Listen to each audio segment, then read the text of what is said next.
And now, listeners, from matters of news to matters of personal urgency, I present to you a heist. Here is the mission: to retrieve a top-secret document. Here are the players.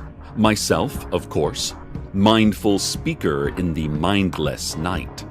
Carlos, scientist extraordinaire, extraordinary scientist, great hair. Then, Abby, Steve, and Carlos all simply walked past the guard. Again, the guard doesn't stop anyone. Simple.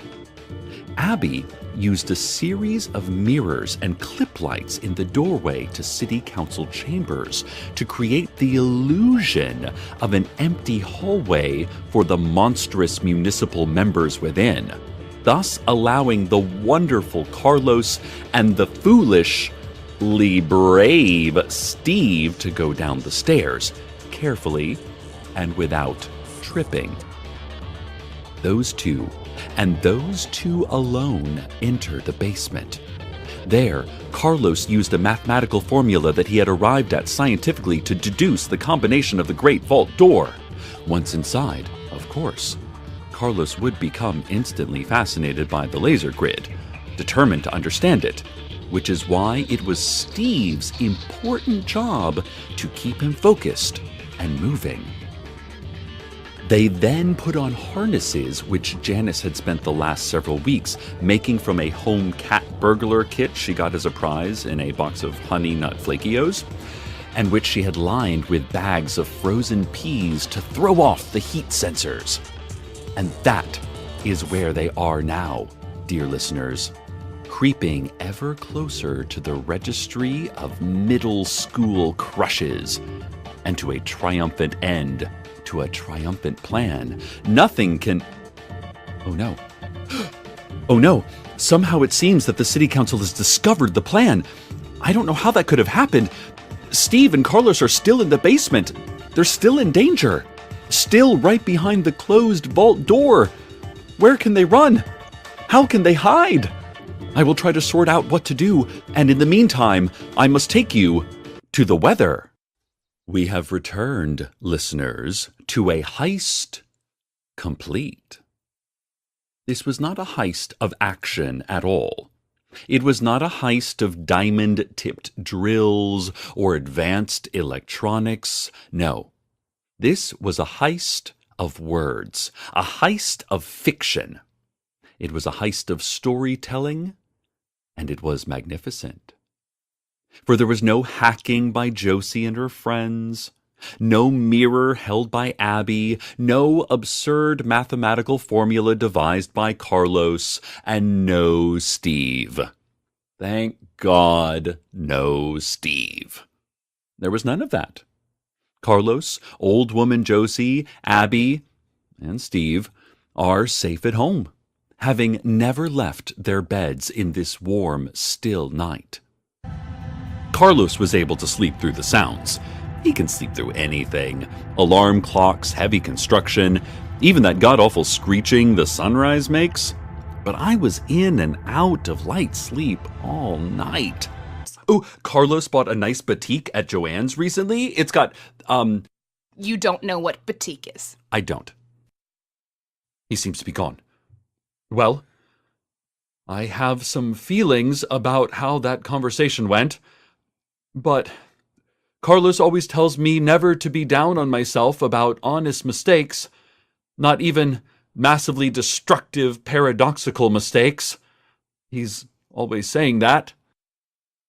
This reminder of city rules is apparently in response to recent complaints by Night Vale citizens over the secretive and exclusive nature of the dog park.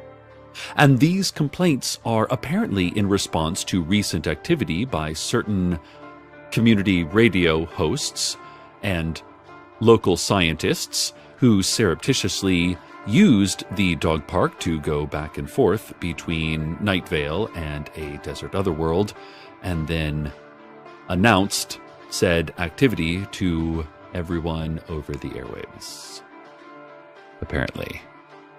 I'm not sure. I mean, I'm not sure of anything, really. Who knows? I don't. I'm here too. Don't think old Cecil is exempt. Me and Carlos are right here in matching lycra shorts. He's wearing his running lab coat, and the Harbingers allowed me to bring the mobile broadcasting equipment so I can continue to do this radio show, even though everyone can hear me talking live because I'm right here with them. You know, this fruit salad Carlos made is just delicious. And I agree with Josie's statement. The fruit salad we were having at our lunch together was super good. And I wolfed it down even though I've been trying to cut back on my meat consumption lately. I got a little sidetracked there. The population of the Barista District continues to grow, doubling almost every hour through no means known to modern science, antique science, or reverse science.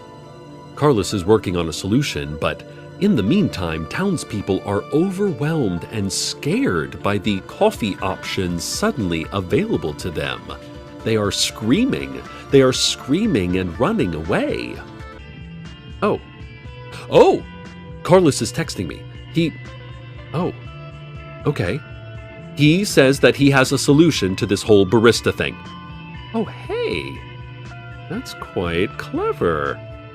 And it also takes care of that other problem. You know, the one I don't even have to explain to you right now because it was so frightful and all-consuming and fresh in our memories. Okay, while Carlos does his clever plan, I'll do a clever plan of my own, which is taking you to the weather. And now here we are, in the after. Carlos's plan, well, we read about what it was and how it turned out. No need to summarize here.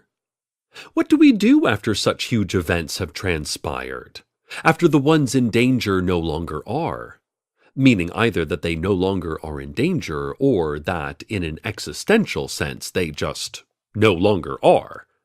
Well, I'll tell you what I'll do. I'm going to go bowling with Carlos.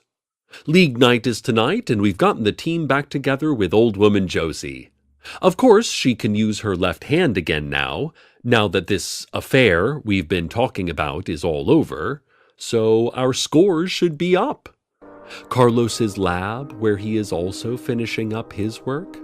See you soon, Carlos. And there are a lot of people, like Carlos and me, who have never cooked or even seen a Thanksgiving turkey. It's intimidating. Where do we begin, Earl? Carlos likes watching the big parade, but I don't deal well with gore, so I cover my eyes and have him describe to me how they all die. Earl, come over to our place for Thanksgiving. No. Yes, please. Carlos and I would love to have you and Roger. Who? Your son. Right. We'd love to have you two over. My sister and her husband are coming, plus my niece Janice will be there, so that would be someone Roger could talk to and play with. I don't want to intrude. Can you even fit that many people? Oh, of course. Plus, Carlos and I will do the cooking. No working for you this holiday. Cecil, I don't know what to say. Well, actually, we might need a hand with the cranberry sauce. I have over 20 cans of the stuff I need to prepare. But, other than that, you and Roger just sit back and try to understand the point of football. Maybe even have Carlos describe the torture scenes from the parade to you both. Eek! Oh, keep Steve occupied and out of the kitchen while I'm cooking. Thank you, Cecil. You're welcome. But first, an editorial. It's the holidays, Night Vale. I know many of you will get to spend this time with people you love. I know I'll be sharing some eggnog with my dearest family, Carlos, Abby, Janice, others.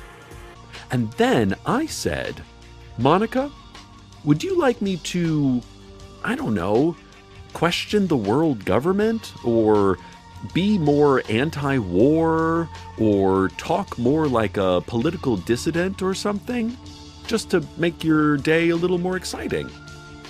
Oh, that'd be so fun, Cecil, thanks, she said. Then I went back inside and told my boyfriend I wanted to get a beret, either red or camouflage. As I had kind of hoped, the world government shut down our station, which meant that I got a couple weeks off. I had been needing a break, and the extra legal closure of my place of work and the forced re-education of all of us who worked there gave me just the chance I needed. In between re-education sessions, I did a number of household chores that needed doing: painting, gutter cleaning, and the like, the picking up and the putting down and the mending and the clearing, resodding my lawn after Michelle burned her statement into it. I had some quiet time with Carlos, and I rewatched the entire series of Buffy the Vampire Slayer. I just love at the end of every episode after she successfully wins the big court case, when she smokes cigars and cracks wise with her law firm partner, Angel. So good. As a person in a long-term relationship, I know how fulfilling long love can be. I also remember the days of being single, and that is also fulfilling. But nothing is quite so thrilling, so unexpected and uncertain as that moment in between those two states, single and in love. That short fire burst of irrational passion for a person, or people, or multi-dimensional entities you barely know but with whom you maybe want to be with always. You know the thrall of hopeless wanting, where you long to hold the other so tightly as to become one. You think it is love, even when it is not. Love is patient and understanding and turbulent and rock-like, ever confident in itself.